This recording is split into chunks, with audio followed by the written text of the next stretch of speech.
توی پسرو وینو دا د شهیدانو کور دا د باتورانو کور دا د باتورانو کور دا د باتورانو کور دا د باتورانو کور. بسم الله الرحمن الرحیم.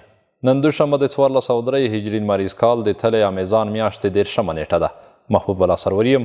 پام راړوم د میدان وردګو ملي تلویزیون څخه د دې مهال خبرونو ته. په میدان وردګ ولایت کې د نشه یي توکو پر وړاندې د مبارزې مدیریت مسؤلینو شاوخوا 3242 کیلوګرامه نشه یي توکي او سلګونه بېلابېل ډوله د نشې ګولۍ وسوځولې. مسؤلین وایي چې توکي یې په تېرو شپږو میاشتو کې له بېلابېلو ولسوالیو راټول کړي دي. نور حال د فهیم الله افغان په راپور کې. دلته هغه توکي د اور په لمبو سوځول کیږي چې زموږ په هیواد کې د سلګونه ځوانانو ژوند اخیستی. د میدان وردګ ولایت د نشه یي توکو پر وړاندې د مبارزې مدیریت مسؤلین وایي له بېلابېلو ولسوالیو شاوخوا 3242 کیلوګرامه نشه یي توکي او سلګونه بېلابېل ډوله ګولۍ راټولې او وسوځولې. 3242 کیلو مواد مختلف نشه یي دلته تاسې له وړاندې هغه د انشاءالله وسوځېدل. دا خو له مختلفو ولسوالیو نه د ټولو ولسوالیو نه دغه شیان راټول سوي وو. په ریشو باندې روږدي کسان تداوي سوله اسلامي امارت تداوي کوي او د آینده لپاره هم اسلامي امارت هیڅ چاته دا اجازه نه ورکوي چې یا د دغه نشه یي توکو کښت وکړي یا قاچاق وکړي یا تجارت وکړي او یا هم دغه نشه یي توکي وکاروي. له بله پلوه ډاکټران د اقدام د سلګونه وګړو د ژوند ژغورل بولي. همدارنګه په ټولو هیوادوالو غږ کوي چې د نشه یي توکو له کښت او استعمال څخه ځان وژغوري. نشه یي توکي خو زه ما پند یا د ما په فکر باندې دا یوه فاجعه ده او دا یوه داسې پدیده ده چې د موږ او تاسو ځوان نسل یې ښکار کیږي او د دوی تنها دوی نه دي مریضان په ټولنه کې، د دوی فامیل، د دوی کورنۍ، حتی دغه ټوله جامعه ورسره مریضه ده. د مسؤلینو په وینا چې روان کال یې په دغه ولایت کې له 100 زیات په نشه روږدو کسانو درملنه کړې او لسګونه جریبه ځمکه یې د نشه یي توکو له کښت څخه پاکه کړې. په زابل کې شاوخوا سلطنه د حرفوي زده کړو څخه فارغ شول. د دې ولایت د شهیدانو او معلولینو ریاست مسؤلین وایي چې دا کسانو ته د شپږو میاشتو په جریان کې په دریو بېلابېلو برخو کې زده کړې ورکول شوي دي. نور حال د اسمت الله قایل په راپور کې. د زابل ولایت په مرکز کلات کې د شهیدانو او معلولینو ریاست تر چتر لاندې د HHRDA یا د مرسته کوونکو لاسونو نړیوال خیریه بنسټ په مالي همکارۍ د حرفوي کورسونو څخه لسګونه تنه نن فارغه او ټولنې ته د خدمت په موخه وړاندې سول.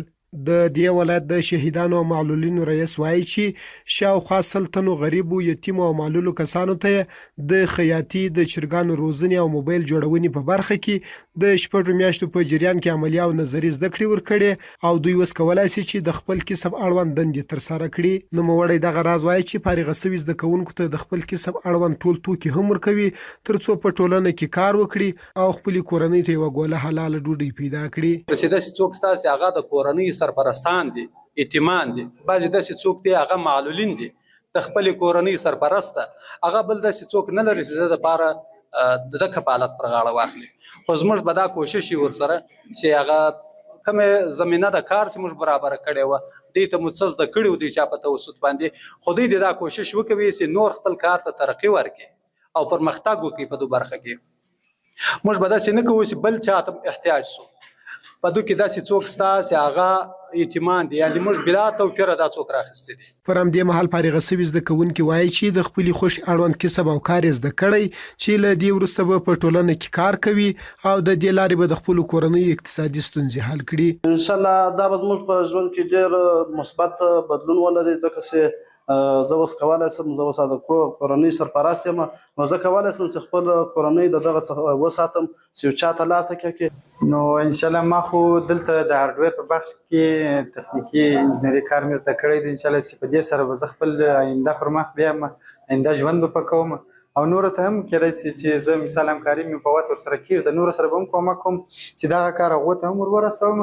دا زده کوونکي په داسې حال کې د حرفوي زده کړو له شپږ میاشتني کورس څخه فارغېږي چې اوس په زابل کې د کار او ټولنیزو چارو ریاست تر چتر لاندې سلګونه نور ځوانان هم په حرفوي زده کړو بوخت دي. روزګان کې 6 ټنه تاریخ تیر خوراکي توکي او درمل وسوځول شول. مسؤلین وایي یاد بې کیفیت او تاریخ تیر خوراکي توکي او درمل د مرکز ترینکوټ ښار ترڅنګ د دغه ولایت اړوند عمري ښارګوټي له هټیو او درملتونونو څخه راټول او وسوځول شول.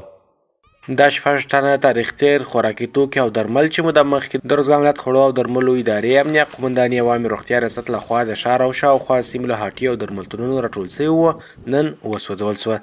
مسؤلین وایي د پرله پسې کمپاینونو په ترسره کولو سره توانېدلي دغه ولایت کې د تاریخ تیر او بې کیفیته خوراکي توکو او درملو کچه راټیټه کړي. مرکز ترینکوټ کې او د مرکز اړوند عمري اډه کې تقریبا 209 کلمه تاریخ تیر بې کیفیت او غیر مجاز درمل او خوراکي مواد راټول کړلو.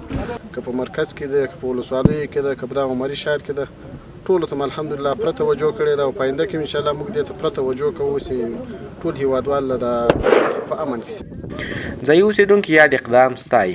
دوی تاریخ تیر درمل او خوراکي توکي د صحت لپاره زیان بولي او د مخنیوي لپاره یې د لا نورو کمپاینونو غوښتنه کوي. د دې ولس ته ډېر سخت تاوان و دغه دې نو په دې موږ ډېر خوشحاله یو. وسوځي دا باید چې ټول شي د وطن به وساتي د پلار به وساتي مریضېږي به نه. د یادونې ده چې وړاندې هم د خوړو او درملو ملي ادارې لخوا ګڼ شمېر خوراکي توکي او درمل د ښار له هټیو او درملتونونو راټول او سوځول شوي وو. په لوګر کې له شاوخوا 2000 یتیمو زده کوونکو سره د ژمنیو توکو مرسته وشوه. یاده مرسته د پوهنې ریاست په هڅو د یو خیریه بنسټ له لوري ترسره شوه. دا په لوګر کې د مرکز پل عالم او ولسوالیو شاوخوا 2000 یتیم زده کوونکي دي چې د پوهنې ریاست په هڅونه د یو خیریه بنسټ له لوري د ژمنیو توکو مرسته ورسره وشوه. ورته وخت کې مسؤلین د دغو مرستو موخه د بېوزلو او اړمنو زده کوونکو لاسنیوی کوي او د ورته نورو مرستو د راجلبولو ډاډ ورکوي. تقریبا 2000 نفره یتیمان دي او د 5 ولسوالیو 6 ولسوالیو یتیمان په دې کې مشترک دي. جدول هم جوړ کړی د خوروار د ازرې د برکي د څرخ د محمد اغې او د مرکز چې خلکو سره همکار مؤسسو سره رابطه وکړو تر څو د لوګر ولایت ټولو زده کوونکو خاص کار یتیمانو سره کومک او بسپنه وشي. بل خوا مرسته شوي زده کوونکي د دغو مرستو په ترلاسه کېدو خوښ دي او پر اړوندو بنسټونو د لا ډېرو مرستو د ویش غږ کوي. د مرستې والا ته چې موږ سره مرسته کړې خدای پاک دې اجر ورکړي. نور موږ دا تقاضا کوو چې نور هم دې موږ سره مرستې اضافه وکړي. په دغه یخ کې هغه ډېر تکلیف وي او موږ له دې خیري بنسټ څخه هیله کوو چې داسې له طالبان سره نور کومکونه هم وکړي. دا ویلو ده چې له دې وړاندې هم لوګر کې له سلګونه یتیمانو سره ورته مرستې شوي دي. ترکي پانګوال افغانستان کې د برېښنا او انرژۍ په سکتور کې پانګونې ته لیوالتیا ښودلې. د افغانستان برېښنا شرکت عمومي اجرایوي رئیس ډاکټر عبدالباري عمر د ترکیه هیواد د خصوصي کمپنۍ له مسؤل خلیل ابراهیمي سره لیدنه کړې.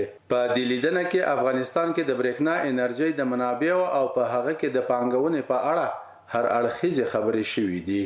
ډاکټر عبدالباري عمر د برېښنا انرژۍ تولید په برخو کې د شته فرصتونو په اړه پر معلوماتو سربیره د هر اړخیزې همکارۍ ډاډ ورکړی. د ترکیه هیواد څخه راغلو پانګوالو د برېښنا شرکت له عمومي اجرایوي رئیس د مننې ترڅنګ د پانګوالو د هڅونې او ملاتړ هرکلی کړی او ویلي دي چې موږ افغانستان کې د انرژۍ په سکتور کې د پانګونې لپاره پوره لیوالتیا لرو.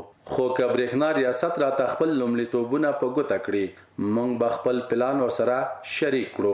د برېښنا شرکت عملیاتي رئیس انجینر صفی الله احمدزي او د برېښنا شرکت د پانګونې رئیس انجینر فرید الله شرفمل راغلو پانګوالو ته د یو شمېر پروژو په اړه هر اړخیز معلومات ورکړي او ویلي دي چې د پروژو په تخنیکی برخه کې به د معلوماتو په شریکولو کې پوره همکاري وکړي. په یاده ناسته کې د برېښنا شرکت د سیستمونو پر عصري کولو هم خبرې شوې دي.